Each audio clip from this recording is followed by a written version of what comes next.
havia un falciot que el tararot només somiava que per terra caminava i així la vida passava.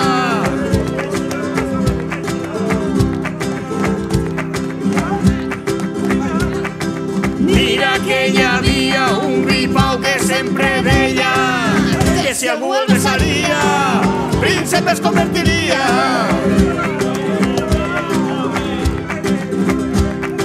Hi havia un conill que era un perill perquè volia bussejar. Es va tirar al mar i quasi es va ofegar. Mira que hi havia un llop feroce que volia menjar-se a una donzella de caputxa vermella i portava una cistella.